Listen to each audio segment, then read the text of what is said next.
অনুশীলনে কখনো স্টিকারবিহীন ব্যাট, আবার কখনো এইচজির ব্যাট হাতে লিটন কুমার দাস। তখনই একটা আঁচ পাওয়া গিয়েছিল, লিটন দাসের সাথে স্থগিত চুক্তি কি নতুন করে নবায়ন করছে এইচজি?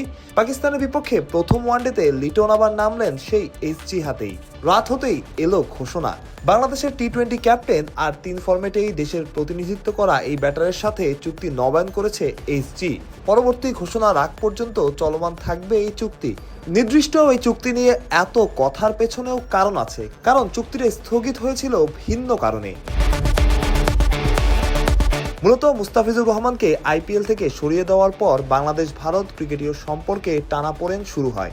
সেই সময় খবর আসে লিটনের সাথে তাদের চুক্তি বাতিল করতে পারে ভারতীয় কোম্পানি এইচজি। তবে সেই সময় কেবল চুক্তি স্থগিত করেছিল তারা। লিটনও তখন স্টিকারবিহীন ব্যাট দিয়ে তার খেলা চালিয়ে গেছেন। নতুন চুক্তিরও গুঞ্জন ছিল, তবে সেটা গুঞ্জন অবধি সীমাবদ্ধ থাকলো। পাকিস্তানের বিপক্ষে প্রথম ওয়ানডেতে লিটন নেমেছিলেন এইচজি হাতে। বেশ অনেকদিন তাদের সাথে এলকেডির চুক্তি, তবে শেষমেশ সেই চুক্তি ধরে রাখলো এইচজি। বিশ্বকাপ থেকে শুরু করে নানা ইস্যু, তার প্রভাব পড়েছিল ক্রিকেটীয় বাণিজ্যেও। ক্রিকেট আর ক্রিকেটের বাইরেও ভক্তদের নজর থাকে। স্পন্সর প্রতিষ্ঠানগুলো চায় স্টার ক্রিকেটারদের তাদের দলে অন্তর্ভুক্ত করতে। দেশের ক্রিকেটে লিটনের অবস্থান কোথায় তা তো আর বলার অপেক্ষা রাখে না।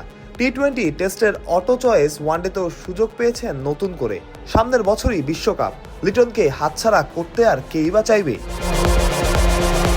তবে চুক্তি ঠিক কতদিনের তা নির্দিষ্ট করে জানা যায়নি। আপাতত দুই পক্ষের এই চুক্তি চলমান থাকবে পরবর্তী ঘোষণার আগ পর্যন্ত। প্রত্যয় বিডি ক্রিক টাইম।